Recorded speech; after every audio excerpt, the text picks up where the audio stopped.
My name is Amelia, and I'm 32 years old. For most of my life, that simple statement would have been followed by, and I'm the proud daughter of the founders of Sterling & Co. Architects.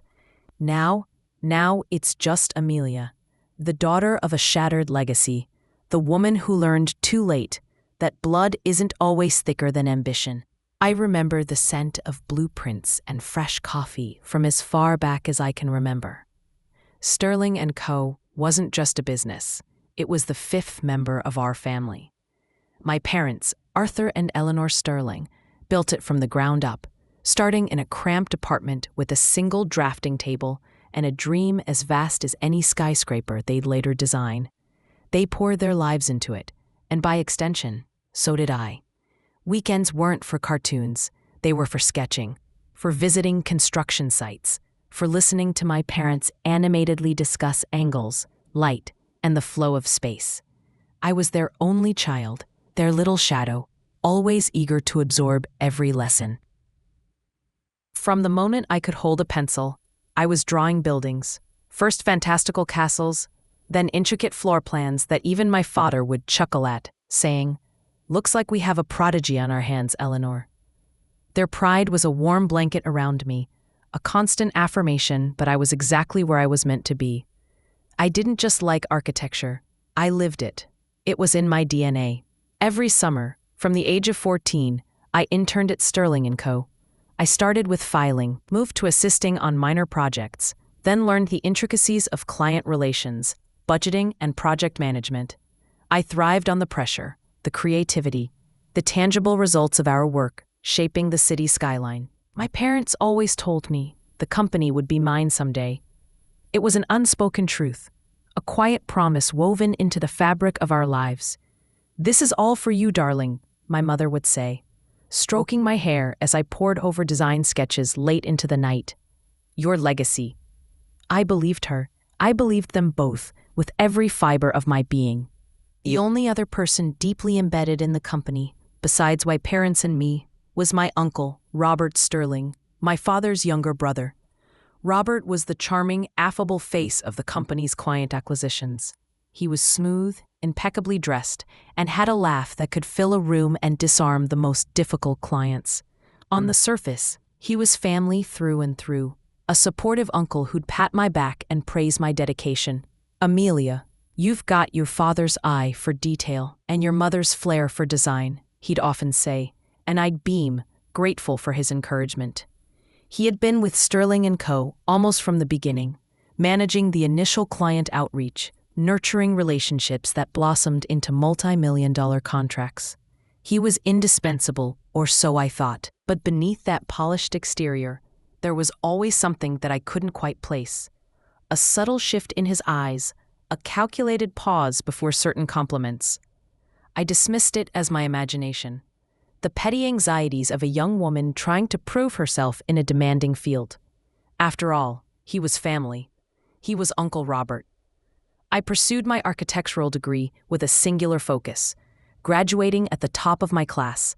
I could have gone anywhere, joined any prestigious firm, but my heart was always with Sterling & Co. I returned, not as a prodigal daughter, but as a devoted apprentice ready to earn my place at the helm. My parents were ecstatic. We began collaborating on major projects, and I was given more and more responsibility. I felt the weight of expectation, but it wasn't a burden. It was an honor. The first hint of trouble, the first crack in my perfect world, began subtly. It was a Friday afternoon, 2 years ago. We were pitching for the monumental Riverbend Towers project, a sprawling mixed-use development that would redefine the city's waterfront. I had poured months into the design, conceptualizing a sustainable, community-centric masterpiece. My parents and I were a united front in the presentation. Robert was there too, his usual charismatic self, but he seemed different, more intense, his gaze lingering on my parents, not the clients. We won the bid. It was a massive victory, a testament to our collective vision. The celebratory dinner was lively, full of toasts and laughter. But later that night, as my mother and I were clearing dishes, she sighed. "Robert was a bit off today, don't you think? Almost possessive about the win?" I shrugged it off. He's just excited, Mom. It's a huge deal for the company. The off feeling escalated. Robert began to subtly sideline me in meetings. If I presented an idea, he'd quickly rephrase it as his own, or worse, add a small, seemingly innocuous comment that subtly undermined my contribution. Amelia's concept is innovative, he'd say. But of course, we'll need to run it past the cost analysis team for feasibility, which I've already arranged. Or, a beautiful design, Amelia. Truly, but my experience tells me clients often prefer a more traditional approach for projects of this scale. It was never outright hostile, just a drip, drip, drip of doubt, planted carefully, consistently. My father, Arthur, was a brilliant architect, but emotionally, he was sometimes oblivious. He saw hard work and dedication and assumed good intentions. My mother, Eleanor, was more perceptive, but she adored Robert. He was her late brother-in-law's last connection, her husband's only sibling, and she had always seen him as the loyal, protective younger brother who had supported them through thick and thin. When I tried to voice my concerns, she gently waved them away. Amelia, darling, Robert has been with us since the beginning. He's family. He's just trying to guide you. He sees you as a younger version of himself. A younger version of himself. The phrase echoed in my mind, a sour note in the melody of family harmony. Guide me or usurp me? The tension intensified when my father started talking about retirement. He was in his early 60s, my mother a few years younger. They wanted to travel, to finally enjoy the fruits of their labor. The discussions about succession became more frequent, more pointed. It was always assumed I would take over as CEO, with Robert continuing his role in client relations, perhaps with an elevated title, but never the top spot. Then came the restructuring. It was Robert's idea, presented to my parents as a way to streamline operations and prepare for the future.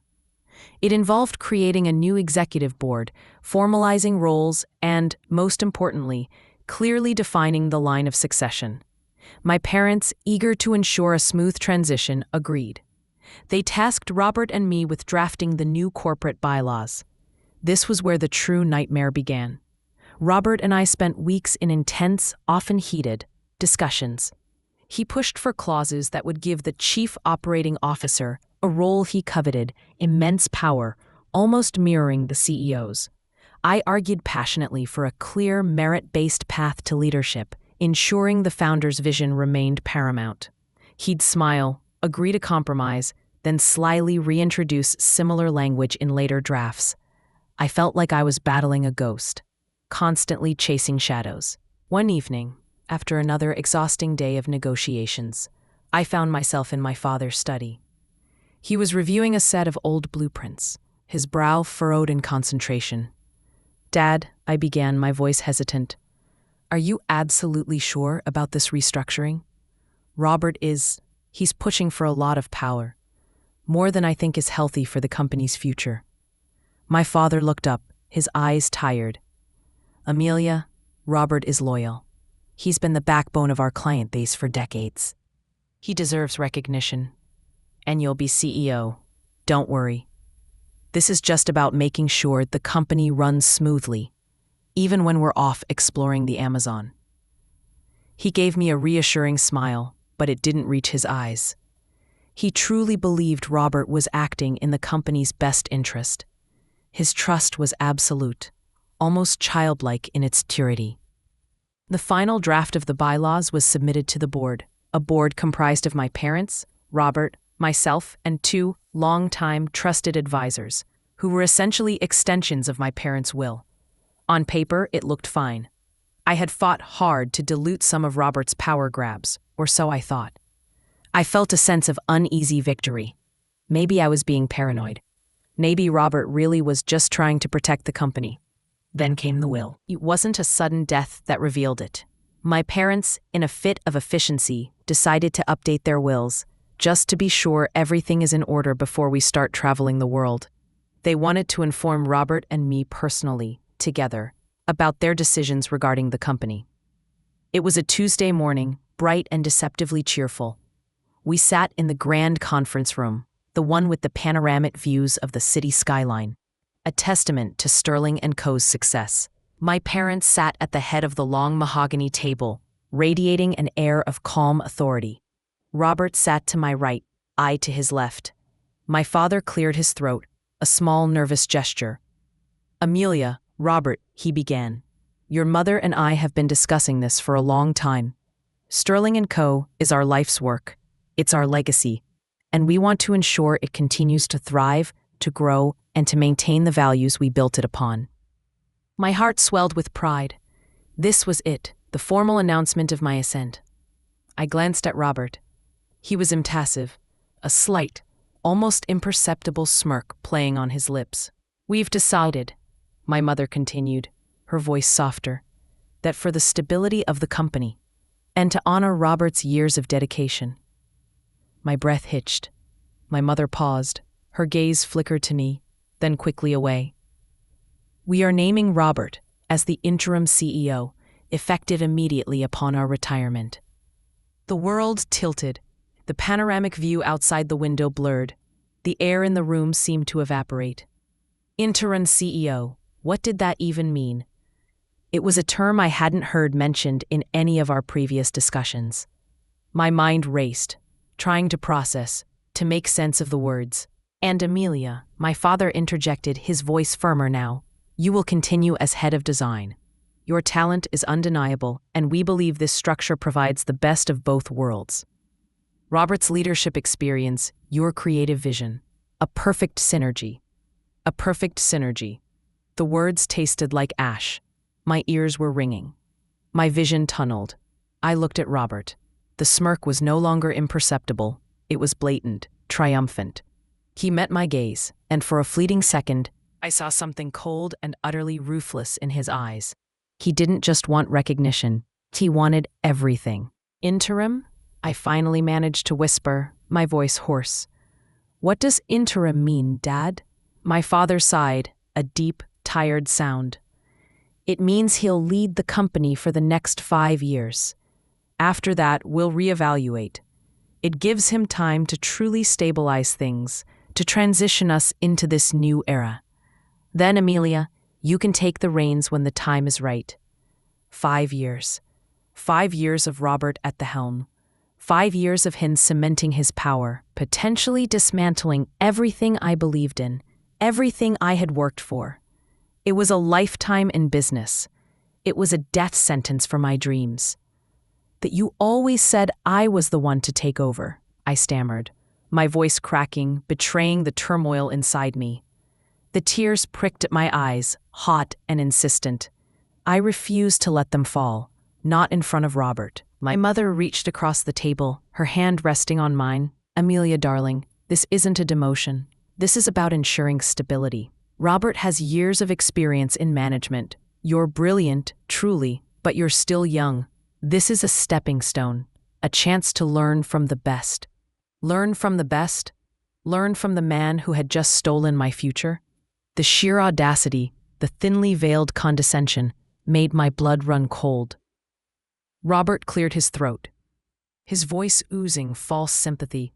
"Amelia, I understand this might be a shock, but your parents have made a wise decision. We'll make a great team. You can focus on what you do best, the stunning designs. I'll handle the day-to-day operations, the heavy lifting of running a multi-million-dollar firm." His words were a calculated insult, a dismissive pat on the head to the creative little girl who should just stick to her crayons. The heavy lifting? I had been doing the heavy lifting, the late nights, the grueling negotiations, the crisis management, for years. I had bled for Sterling & Co. just as much as my parents. "This isn't fair," I said, my voice rising, losing its composure. "This is a betrayal. This isn't what we discussed. This isn't what you promised." I turned to my parents, my eyes begging them to see, to understand the depth of the wound they were inflicting. My father's face hardened. "Amelia, control yourself. We have made our decision. It's final. Robert has worked tirelessly for this company. He deserves this opportunity, and you will have yours in time." In time. That was the hollow promise, a carrot dangled just out of reach, designed to keep me compliant while Robert consolidated his power. The betrayal was crushing. It wasn't just that they hadn't chosen me, it was that they had chosen him, my father's brother, my mother's beloved relative, over me, their own daughter. And they had done it behind my back, allowing me to believe in a future that was already being dismantled. I stood up, my chair scraping loudly against the polished floor. My hands were shaking. "You talk about legacy, about values," I choked out, my voice thick with unshed tears. "What about trust? What about promises? This isn't a family. It's a corporate ladder you're letting someone else climb over my back." Without another word, I walked out of the room. I didn't look back. I just walked, my heart a raw, bleeding wound. The silence of my office was deafening. I stared out the window at the city skyline, the very buildings I had helped design, that represented my life's passion. Now they seemed to mock me, monuments to a dream that had turned to dust. The next few weeks were a blur of grief and rage. I avoided my parents, sending curt emails when absolutely necessary. My mother tried to call, to explain, to soothe, but her words were empty, falling on deaf ears. How could they? How could they betray me like this? The pain was a physical ache, a constant pressure in my chest that made it hard to breathe. I couldn't eat, couldn't sleep. My passion, my drive, everything that had defined me, felt like it had been surgically removed. Robert, meanwhile, seemed to blossom. He moved into my father's old office, his presence radiating an almost tangible smugness. He began making subtle changes, shifting departmental structures, initiating new projects that were clearly his vision, not the Sterling & Co. ethos. He was erasing my parents' fingerprints, and by extension mine. The company, once a beacon of design integrity and family values, began to feel like a cold, calculating machine. I spent my days adrift, fulfilling my head of design duties mechanically, my creativity stifled by bitterness. My nights were filled with endless replays of that dreadful meeting, dissecting every word, every glance. The why gnawed at me. Was I not good enough? Was Robert truly that much better? Or was there something else, something hidden? One evening, unable to bear the suffocating silence of my apartment, I went to my favorite local bar, a quiet place where the bartender knew my usual order and didn't ask questions. "Amelia, is that you?" I looked up. Standing hesitantly by my table was Marcus Thorne, a long-time senior project manager at Sterling & Co. He was a quiet, observant man, always impeccably professional, with a kind, almost melancholic demeanor. He'd worked with my father for over 20 years, practically since the company's inception. "Marcus," I managed, my voice raspy. "Didn't expect to see you here." He nodded, taking the seat opposite me. "I sometimes come here after a particularly trying day. Tonight qualifies." He gestured to my drink. "Rough day?" I laughed, a short, bitter sound. "Rough few weeks, Marcus. My entire life, actually." He nodded again, slowly. "I can imagine. It's been difficult at the office." Robert's certainly making his presence felt. "He's destroying everything," I said, unable to keep the venom out of my voice. "My parents built that company with integrity, with passion. He's turning it into a soulless corporation." Marcus took a sip of his beer, his gaze distant. "He's always been ambitious, Amelia. More so than your father ever gave him credit for." He paused, then leaned forward, lowering his voice. "Do you know about the old acquisition deal, back in '98? The one for the Kensington Group?" I frowned. "Not really. It was before my time. I just know it was a big win for the company." "It was," Marcus said. "A very big win. But it almost didn't happen. The Kensington family was hesitant. Wary of selling to a smaller, newer firm. Your father was pulling his hair out. He almost walked away." "What changed?" I asked, a flicker of curiosity piercing through my despair. Marcus looked around, then leaned in closer. "Robert. He convinced them. He closed the deal. But it wasn't just his charm. There were rumors, whispers, about a substantial finder's fee that went directly to Robert, outside of the company's books. A little side deal that sealed it. Your father, never knew the full extent of it. He just saw the win, the company's success. My blood ran cold. A secret side deal? This was the first concrete piece of information. A dark stain on the pristine image of Robert's loyalty. "Are you sure?" I pressed, my heart beginning to pound with a new, unsettling rhythm. "I overheard a few things," Marcus said, looking uncomfortable. "Old Mr. Davies from finance, he was always a stickler for details.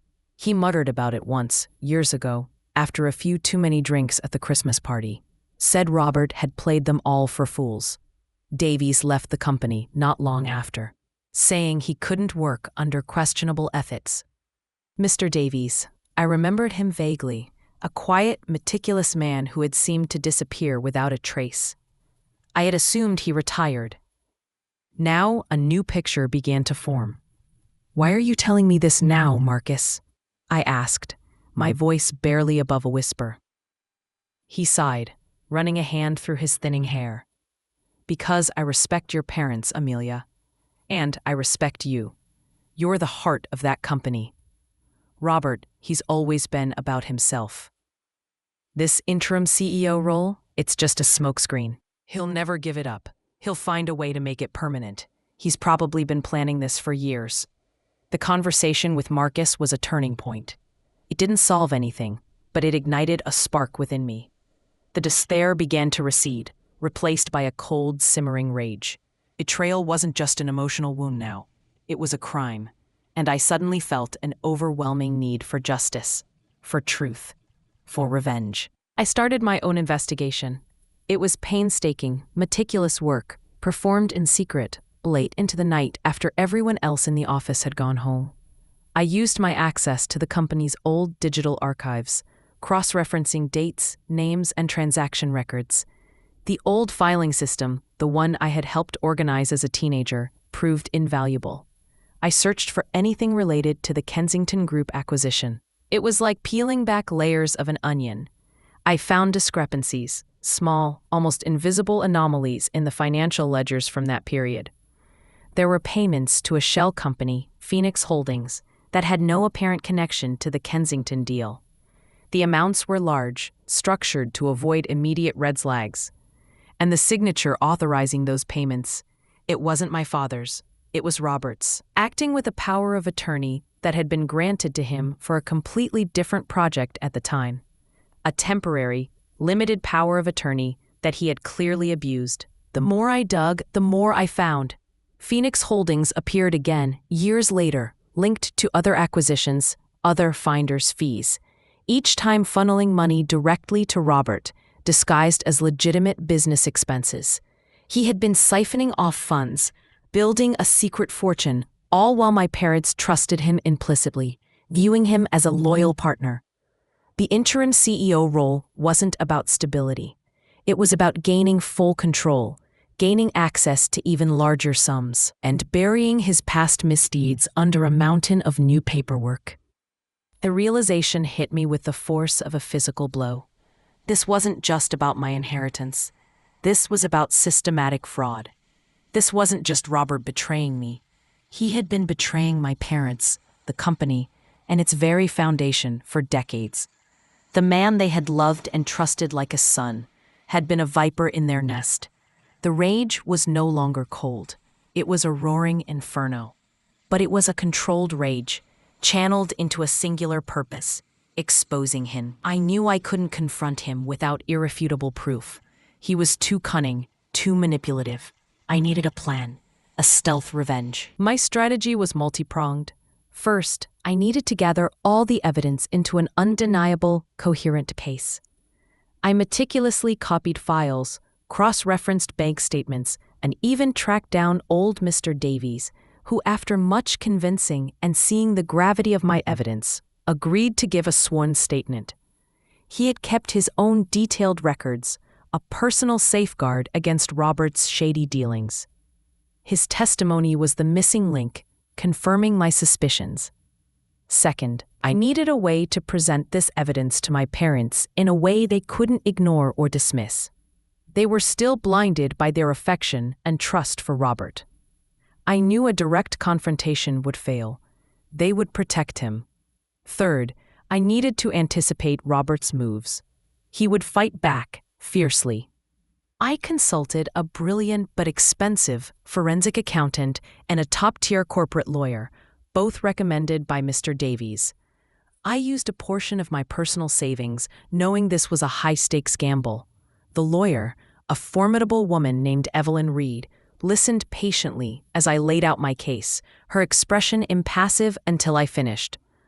"Amelia," she said, her voice gravelly but firm, "this is serious. This isn't just about inheritance. It's about criminal fraud, embezzlement.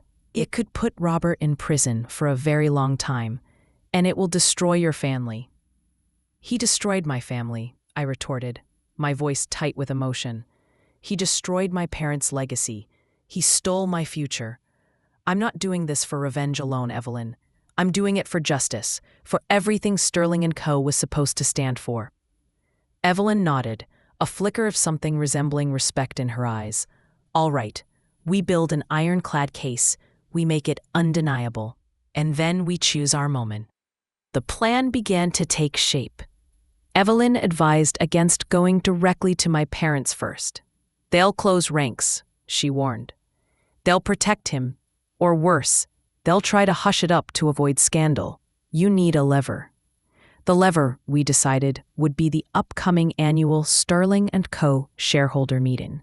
It was a formal affair, attended by my parents, Robert, myself, the two longtime board advisors, who were thankfully still extensions of my parents' will, not Robert's, and a handful of minor, long-standing shareholders. It was the perfect public, yet controlled, forum. The days leading up to the meeting were excruciating. I played the part of the dutiful, if somewhat sullen, head of design. Robert continued his CEO charade, occasionally offering me condescending advice or praise for my artistic contributions. Each interaction was a test of my composure. I had to smile, nod, pretend that everything was fine, all while the storm brewed inside me. The night before the meeting, I couldn't sleep. My heart hammered against my ribs. This was it, the culmination of months of secret investigations, the gamble of my life. I rehearsed my speech, reviewing every piece of evidence, every date, every damning detail. I wouldn't just present the facts. I would narrate Robert's deception, tear by insidious tear, until there was nothing left but the raw truth. The morning of the shareholder meeting dawned gray and overcast, mirroring the storm in my soul. I dressed meticulously, choosing a sharp, professional suit that projected strength, not vulnerability. I looked at myself in the mirror, Amelia Sterling, 32. Not a broken girl, but a woman forged in fire. The conference room was buzzing when I arrived. My parents looked relaxed, oblivious. Robert was at the head of the table, presiding with an air of absolute confidence. He caught my eye, a patronizing smile on his face. I returned it with a look he couldn't quite decipher, a hint of steel that seemed to throw him off balance for a microsecond. The meeting began with Robert's polished presentation of the company's strong performance and promising future under his interim leadership. He spoke of new initiatives, growth strategies, and his vision for Sterling & Co., a vision that sounded suspiciously like a watered-down, profit-driven version of my parents' original ideals. I sat there, outwardly calm, but my blood was boiling. Every word out of his mouth was a lie, a betrayal. Finally, it was time for any other business. My father, as chairman, invited questions from the floor. I raised my hand. "Amelia?" my father said, a hint of surprise in his voice. I rarely spoke at these meetings beyond design updates. I stood up, holding a slim folder. My voice, when it came, was clear and steady, devoid of the emotion that raged within me. "Father, mother, esteemed board members, shareholders, I have an urgent matter to bring to your attention. It concerns the very foundation of Sterling & Co. and the integrity of its leadership." A ripple of unease went through the room. Robert's eyes narrowed. He shifted in his seat, his previous smugness replaced by a flicker of concern. "Over the past few months," I continued, my gaze fixed on Robert. I have uncovered a series of financial irregularities that stretch back over 2 decades, all pointing to a systematic pattern of fraud and embezzlement perpetrated against Sterling and Co. The room went silent. My parents' faces blanched. Robert's jaw tightened. "Amelia, what on oath are you talking about?" my father demanded, his voice sharp with shock. "I'm talking about Kensington Group acquisition, Dad," I stated, my voice gaining power, "and a finder's fee that was never disclosed to the company, funneled through a shell corporation called Phoenix Holdings, directly into Robert's personal accounts. This was not an isolated incident. I have evidence of multiple such transactions dating back to 1998, totaling millions of dollars. I opened my folder and began projecting documents onto the large screen. Bank statements, forged invoices, emails, and the sworn affidavit from Mr. Davies, whose name elicited gasps from the older board members. I explained in painstaking detail how Robert had abused his temporary powers of attorney, how he had manipulated financial records, how he had enriched himself at the company's expense, all while presenting himself as the loyal, indispensable brother. As each piece of evidence flashed across the screen, the room became a maelstrom of shocked whispers and disbelief.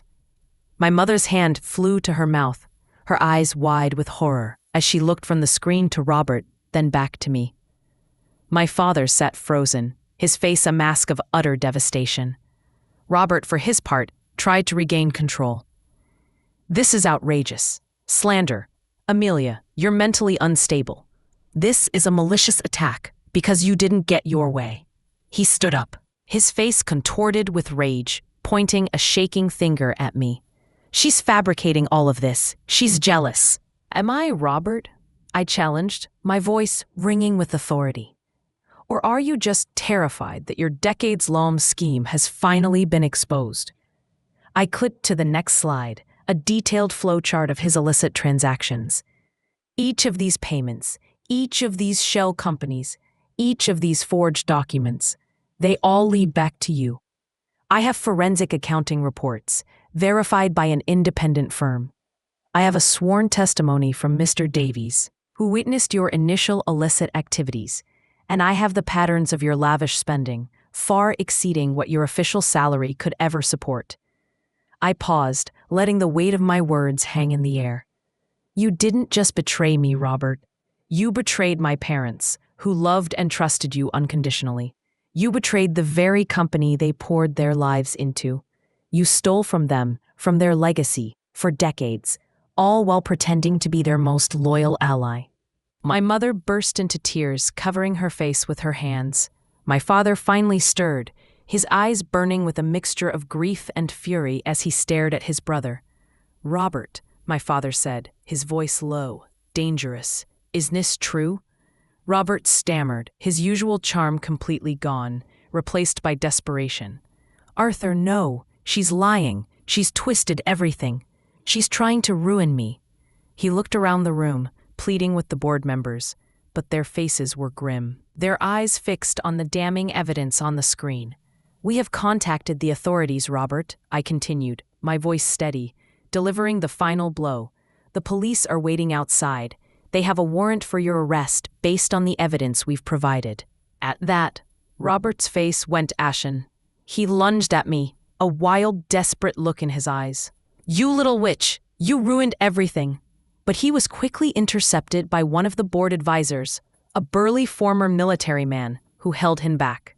Within minutes, 2 police officers entered the room. They identified Robert, read him his rights, and led him away in handcuffs. The silence that followed his departure was heavy, suffocating. The air crackled with shattered trust and overwhelming grief. I looked at my parents. My mother was sobbing uncontrollably. My father sat slumped in his chair, looking older, more broken than I had ever seen him. His dreams, his life's work, had been built on a foundation of sand, undermined by the very person he had brought in to help him. "Amelia," my father finally whispered, his voice raw, How could you keep this from us until now?" "I had to, Dad," I replied. the tears finally flowing freely down my face. I tried to tell you before, years ago, when I first felt something was wrong. But you wouldn't listen. You wouldn't believe me. You defended him every time. If I had come to you with half-baked suspicions, you would have dismissed it, and he would have covered his tracks. I had to build an irrefutable case. I had to get justice for Sterling and Co. and for you both, even if it meant breaking your hearts. He looked at me then, truly looked at me, and I saw a flicker of understanding, a dawning realization of the depth of Robert's deception and my solitary fight. The aftermath was brutal. The media firestorm was immediate and intense. Prominent architect's brother arrested for decades of embezzlement, the headlines screamed. Robert was charged, and the legal proceedings began. It was a long, painful process, dragging our family name through the mud, exposing our personal tragedy to the world. My parents were devastated. They struggled to come to terms with the betrayal, the fact that their own brother-in-law, their brother, had been systematically robbing them for years. My mother, especially, struggled with the emotional fallout. She felt foolish, manipulated. She mourned not just the loss of money, but the shattering of a familial bond she had cherished. I took a leave of absence from Sterling and Co., retreating from the public eye. The victory, if you could call it that, felt hollow. I had achieved justice, yes, but at what cost? My family was fractured, my parents were heartbroken, and the company, my life's work, was reeling from the scandal. The stealth revenge had succeeded, but it hadn't felt stealthy at all. It felt like a public execution. During this time, I spent many hours in reflection. I realized that my parents, despite their brilliance in business, had been blind in their personal trust. They had seen what they wanted to see in Robert: loyalty, family, dedication, and had ignored the subtle warning signs. And I, in my youthful naivete, had allowed myself to be sidelined, too trusting that my path was assured. The pain of the betrayal never truly left, but it changed. It became a scar, a constant reminder of the darkness that can lurk even in the closest of relationships. But it also became a source of strength. I had faced the monster, armed with nothing but my wits and determination, and I had prevailed. After months of legal battles, Robert was found guilty. He received a lengthy prison sentence, and a significant portion of the embezzled funds, though not all, was recovered. Sterling and Co. was shaken to its core, but it survived. The loyal employees, the true backbone of the company, rallied. Marcus Thorne, who had quietly provided crucial support throughout my ordeal, stepped up to help stabilize operations. My parents eventually came around. The initial shock and hurt gave way to a deep gratitude, tinged with immense sorrow. My father, in a moment of quiet vulnerability, confessed to me, "Amelia, I'm so sorry. I should have listened to you. I was so foolish. He blinded me." My mother, through her tears, embraced me tightly. "You saved us, darling. You saved the company. You are truly your father's daughter, and mine."